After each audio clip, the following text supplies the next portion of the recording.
खारजियों का नासूर अब आज़ाद कश्मीर तक जा पहुंचा है। खबर ये है कि कश्मीर के इलाके में 2 पुलिस एहलकार जाँ बाक हो गए जब उन्होंने खारजियों का दहशतगर्दों का मुकाबला किया। एक दफ़ा फिर इंडिया के डिफेंस मिनिस्टर राजनाथ सिंह, जो कि नरेंद्र मोदी का दायां हाथ भी बताया जाता है, बड़े करीबी पाए जाते हैं नरेंद्र मोदी के।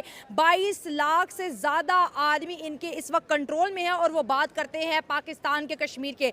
आज उन्होंने जी कश्मीरी अवाम को अपनी फैमिली बोल दिया और बोला कि ये फैमिली एक ना एक दिन हमसे आ मिलेगी और हम जो है कश्मीर को मिला लेंगे। इसमें कई खारजी भी मारे गए हैं और कई पुलिस एहलकार इसमें ज़ख्मी भी हैं। इसके अलावा 5 पुलिस एहलकार आज़ाद कश्मीर में ही हादसे का शिकार हुए और जाँ बाक हो गए, शहीद हो गए। अच्छे जो पढ़े लिखे टाइप के पाकिस्तानी, इन तक को भनक नहीं है कि क्या हो रहा है। इन तक को ये बात की तो भनक छोड़ ही दीजिए कि कहाँ वहाँ किराना हिल्स में जो है वो न्यूक्लियर रेडिएशन फैल गया है। इतने लोग, पाकिस्तानी फौज जो है वो कह रही है कि हम इतने लाखों लोगों को जो है वो इवैक्यूएट करने की बात जो है खबर बनाने वाले, अलग अलग कई प्रकार की चीजें चल रही हैं। कितने लोगों ने गाँव का गाँव खाली करा दिए, ये खबर नहीं है लाहौरी कराचियों को। इनको क्या लगता है? इनको लगता है S-400 की बैटरी उड़ा दी, न जाने कितने 20-25 जो है वो राफेल गिरा दिए, जितने हैं नहीं हिंदुस्तान के उससे ज्यादा गिरा दिए। और इन सब चीजों के बीच में बलूचिस्तान में क्या हो रहा है, KPK में क्या हो रहा है, और अब तो जो POK का हिस्सा है, POK में किस तरह से बगावत चालू हो गई और वहां पर वही जिहाद अगेंस्ट जिहाद का जो है प्रक्रिया चालू हो गई है। उसके बाद पाकिस्तानी फौज को खुद को पता है, क्या उनका PM तक कबूल रहा कि रावलपिंडी उड़ा गए, ये उड़ा गए, वो उड़ा गए, हैंगर उड़ा दिए, एयरबेस उड़ा दिए, ये उड़ा दिया, लेकिन जनता वो अभी भी जो है इस तरह के ही ख्याल में जी रही है। खारजियों का नासूर अब आज़ाद कश्मीर तक जा पहुंचा है। खबर ये है कि कश्मीर के इलाके में 2 पुलिस एहलकार जाँ बाक हो गए जब उन्होंने खारजियों का दहशतगर्दों का मुकाबला किया। इसमें कई खारजी भी मारे गए हैं और कई पुलिस एहलकार इसमें ज़ख्मी भी हैं। इसके अलावा 5 पुलिस एहलकार आज़ाद कश्मीर में ही हादसे का शिकार हुए और जाँ बाक हो गए, शहीद हो। जो IG ने इस्लामाबाद में inspector general police Azad Kashmir Rana Abdul Jabbar ने जिस बारे में बताया है कि हुसैन कोट में खारजियों के ख़िलाफ़ की जाने वाली कार्रवाई में आज़ाद जम्मू कश्मीर पुलिस की जानिब से ये वहाँ पर दहशतगर्दों के ख़िलाफ़ ऑपरेशन हो रहा था और इसमें रावला कोट के जंगलात में दहशतगर्दों के ख़िलाफ़ ऑपरेशन किया गया, जिसमें 4 दहशतगर्द मारे गए जबकि 2 पुलिस एहलकार शहीद हुए हैं, 5 ज़ख्मी भी हुए हैं। और IG आज़ाद कश्मीर ने बताया है कि ये फितनाउल खारिज से मुंसलिक दहशतगर्द थे, नेटवर्क था और इनका सरगना डॉक्टर रऊफ़ है जो अफ़गानिस्तान में मौजूद है और ये अफ़गानिस्तान से बैठकर यहाँ पर कार्रवाइयाँ करवा रहा है, लोगों को ब्रेन वॉश करता है, शिद्दत पसंदी की तरफ माइल करता है। और ये लोग आज़ाद कश्मीर में दिफाई तनसीबात, पब्लिक ऑफिसेज़, सरकारी अफसरान के ख़िलाफ़ कार्रवाई करने की प्लानिंग कर रहे थे, लोगों की मनसूबाबंदी कर रहे थे।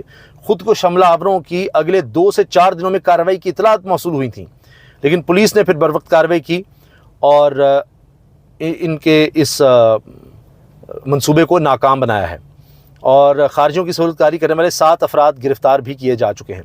अब इससे वाज़े नज़र आ रहा है कि भारत को जिस तरह की शिकस्त हुई है उसके बाद अब वो इस तरह से एक्टिव हो गया। मैंने इस बारे में बात की थी जब हमने जंग तो जीत ली, लेकिन उसके बाद अब भारत ये करेगा कि यहाँ दहशतगर्दों को हमारे खिलाफ इस्तेमाल करेगा। एक दफ़ा फिर इंडिया के डिफेंस मिनिस्टर राजनाथ सिंह, जो कि नरेंद्र मोदी का दायां हाथ भी बताया जाता है, बड़े करीबी पाए जाते हैं नरेंद्र मोदी के। 22 लाख से ज़्यादा आदमी इनके इस वक्त कंट्रोल में है और वो बात करते हैं पाकिस्तान के कश्मीर के। आज उन्होंने जी कश्मीरी अवाम को अपनी फैमिली बोल दिया और बोला कि ये फैमिली एक ना एक दिन हमसे आ मिलेगी और हम जो है कश्मीर को मिला लेंगे। अगर बात करें ऑपरेशन सिंदूर की, तो उस वक्त इंडिया के पास खुला मौका था कि वो कश्मीर को ले लेता। पाकिस्तान ने तो वेलकम किया था, लेकिन उस वक्त इंडिया ने कश्मीर क्यों नहीं लिया है? इंडिया को कश्मीर में कुछ चाहिए तो वो पाकिस्तान से बात करता है, पाकिस्तान को कश्मीर में कुछ चाहिए तो वो यूनाइटेड नेशन के जनरल असेंबली में पहुंच जाता है। ये क्या खिचड़ी पक रही है, हलवा है या खिचड़ी है? आवाम से बात करते हैं और जानते हैं उसकी राय। इस पर बाकायदा प्रेस कॉन्फ्रेंस की और तफसील से इस बारे में बताया। इसके अलावा ये भी खबर आई है कि वज़ीरिस्तान के इलाके में चेक पोस्ट पर हमला किया गया और अब दहशतगर्दों ने नया एक तरीका निकाला है। क्वाडकॉप्टर के जरिए ये बारूदी मवाद फेंका गया जिसमें 4 हमारे सिक्योरिटी एहलकार जवान, फौजी जवान हमारे शहीद हुए। फिर अफगानिस्तान के बॉर्डर पर अफगानी फोर्सेस ने पाकिस्तानी फोर्सेस पर फायरिंग की है, अंदाज़ा लगाइए। जबकि हाल ही में एक बड़ी अच्छी स्टेटमेंट आई अफगानिस्तान के वज़ीर की तरफ से कि कोई भी अफगानिस्तान में सरजमी इस्तेमाल ना करे, बाहर किसी अटैक के लिए इसको जहाद करार नहीं दिया जा सकता। ऐसे क्या? दूसरी बात जहाँ तक रही कि वो हमसे कश्मीर ले लेंगे, तो वो तो कभी ना हो पाएगा, अल्लाह खैर करे। अच्छा। और दूसरा, ऑपरेशन सिंदूर पे उन लोगों ने हमारा जवाब देख लिया और बाकी आगे भी इंशाल्लाह इनको ऐसे ही जवाब मिलते रहेंगे। बाकी मुल्क हमारा है, हम इसके बशिंदे। 1.4 बिलियन पॉपुलेशन के ऊपर अगर इस तरह का हिंदुत्वा और आरएसएस माइंडसेट अगर आकर के बैठ के इस तरह बावर कराता है पूरी दुनिया को कि वो जो है वो किसी पे भी अटैक कर सकता है, तो ये पूरी दुनिया के लिए लम्हा फ़िक्री है कि as a nuclear power 1.4 billion population, इतने मसाइल के बावजूद वो आज भी जो है अपने हमसाया मुल्क के साथ बजाय अफ़ाम तफ़हीम के मामलात के, ट्रेड के मामलात के बरूएकार लाने के बजाय वो आज भी जंग की बात कर रहे हैं। वो अगले आने वाले 5 सालों 10 सालों के अंदर तो कम से कम इंडिया में ये ज़रूरत नहीं है। गीदड़ भपकी हैं, पॉलिटिक्स है उनका। इंडियन गुजरात के अंदर जो है वो इलेक्शन आने वाला है और मोदी अपने आप को फिर जो है वो उसमें as a contender for next prime ministership जो है वो अपनी मैच्योर करने की कोशिश में है। तो वो सिर्फ वही वाली बात है। बट इंडियन मीडिया या इंडियन पब्लिक जो रियली जो गोदी मीडिया नहीं है वो, और जो रियल इंडियन पब्लिक है वो अब मोदी के साथ नहीं है। पाकिस्तानी यूट्यूब चैनल्स बैन करना या ट्विटर्स बैन करना ये साबित करती है आपकी इमेच्योरिटी। पाकिस्तान ने क्यों नहीं किसी पे बैन लगाया?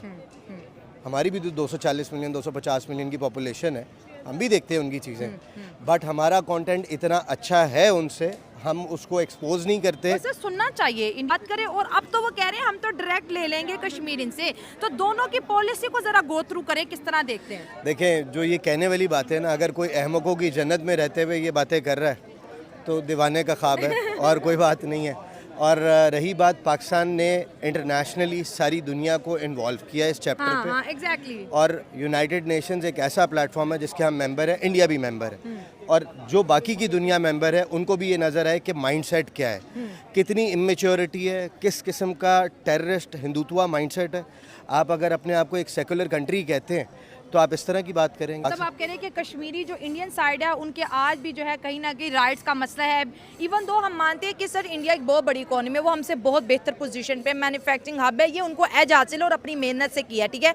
लेकिन अब ट्रम्प भी तो कश्मीर के मामले को लेकर आगे और इंडिया ट्रम्प से भी नाराज़ है कि तुमने कश्मीर का नाम क्यों लिया, ट्रम्प सरकार। देखें, पाकिस्तान के लिए अब आने वाले वक्त में अच्छी ही खबरें आएंगी इंशाल्लाह ताला, क्योंकि इतने ज़माने बाद 1971 की वॉर के बाद जो ये 10 मई 2025 को हुआ ना, ये पूरी दुनिया की आंखें खुली हैं।